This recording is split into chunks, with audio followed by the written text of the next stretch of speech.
In addition, I want to introduce something about the tokenizer, which is also a powerful tool in the PyHealth we use for the data pre-processing. I will open another tutorial here. Yeah, so the first thing is saying we install our package by the pip install. Yeah, so the tokenizer, as shown here, is used for the transformations between the string-based tokens and the integer-based indexes based on the overall token spaces. We provide flexible functions to tokenize 1D, 2D, and 3D lists. And this module can be used in any other scenarios. The first example here is to show how to use our tokenizer if the input is 1D. Yeah, so this example shows like if you specify the token space with an 1D vector of medical code, yeah, we can initialize the tokenizer with the token space we specified here, and we can also specify the special tokens like the padding and the unknown tokens. Yeah, so we can simply get the vocabulary size by calling this function get vocabulary size, and it simply is the length of this vector plus these two tokens. And yeah, so for 1D, in the 1D case, we can convert the tokens into indexes by this namely function like convert tokens to indexes, and you'll get the indexes of the corresponding tokens. I'll clear up the output. Yes. So in reverse, you can also convert the indexes to tokens. So for the 2D tokenization, similarly, we first initialize it with a token space and the special tokens if you want to specify. Yeah, and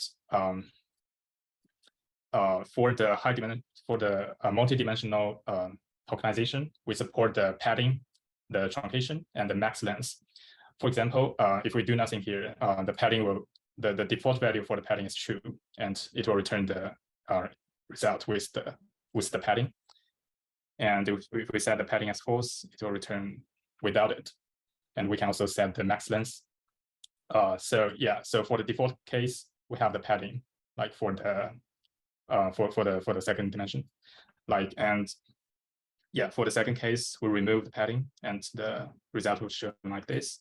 And if we set a value to the max length, it will only remain the, for example, we set the max length at 3 here. We only remain the last three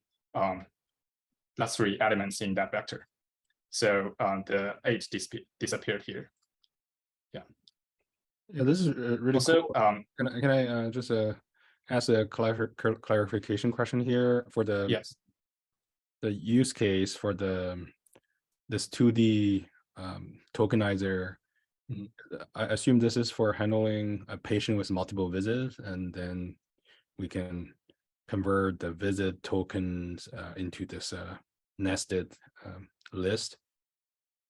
Yes. So can you say more about this padding use case, or and also the max length, right? So for what downstream models that you will use, the one with padding or without padding, or the max length? Can you say a little bit more for the why we support this different variations? For any of you, if you want to comment. Maybe Chaoqi, do you see what I can comment on it.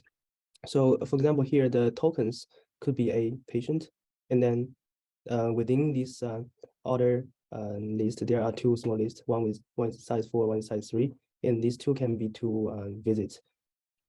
But these two visits has different size. So if we want to put it into a machine learning model, they should be of the same size. So that's why we need these like paddings. For the first case, yeah, of course, for the first case we need paddings to make sure these two visits somehow have the same size, so we can transform these original tokens to the indices and then use a machine learning model. When you say not all, depending on what models, right? Yeah, yeah, that's true. Are you thinking about like CNN or this type of model? You have to pad them to be the same size, or? Right. Another case is if we wanted to do batch processing, we don't want to like process list by list. We want to process as a tensor. So it must be a complete like size. I see. For the second case, basically we don't do any paddings. We just maintain the original structure for you, but we transform all the tokens into indices. For the third case, this is the case a little bit different. You have to imagine these tokens is a list of patients, and every list inside it is a patient, and every token is basically a visit. That means right now in these tokens, we have 2 patients. First patient has 4 visits, second patient has like 3 visits. So if you want to do some patient level prediction things, and you want to utilize the historical information of the visit. So if one patient has like a lot of visits, you don't want to encode all the information. You just want to maintain the last 3 visits or the last 4 visits. That's why we have a maximum length here. For example, here we put the maximum length to be 3. That means for the first and the second patient, we only want to maintain the last 3 visits. So for the first patient, we drop the first visit. Okay. That makes the overall structures still be a tensor. That means we can do it like batchwise all together. Okay, thank you. Thank you for the explanation from Chaoqi. Yeah, so similarly, for the 3D tokenization, we have the similar functions. Like we can set the padding and the max length in different dimensions. Yeah. Yeah, for example, for the first case here, the padding is the default value for padding is true and true, and the second case is false and true, and third case is true and false, and fourth case is false and false. And it means set the padding in the dimension 0 or dimension 1, and you can see the differences here. And yeah, for the max length, it's similar. Yeah, so so that's it for today's tutorial. And yeah, so I hope you will find it useful when you apply our package to your own research. And if you're interested in PyHealth and AI for healthcare, you are welcome to subscribe our YouTube channel, AI for Health. And if you want to contribute to our package, you can find more details in our GitHub repo. At the same time, on next Wednesday, Zhen, a PhD student in our group, will introduce how to use PyHealth to build a complete healthcare and machine learning pipeline. And we'll see you there. Thank you.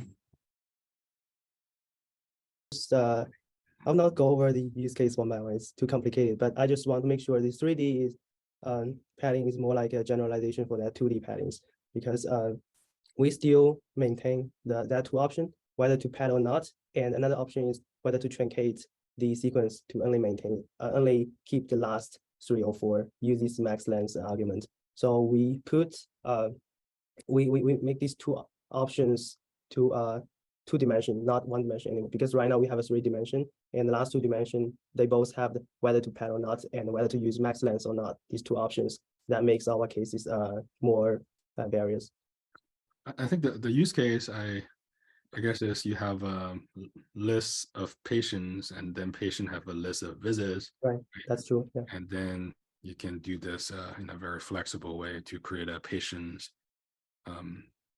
with same number of visits, and then maybe sometimes we want a visit of same size as well, right? With padding, or just if the visit somehow is ordered, I guess you can keep this max length makes sense as well, right? Just keep the last few codes in there. Right. So the goal is to do the tokenizer to transform the tokens to indices, but we also provide 4 options to transform it to a structure that's suitable for the model. Yeah, makes sense.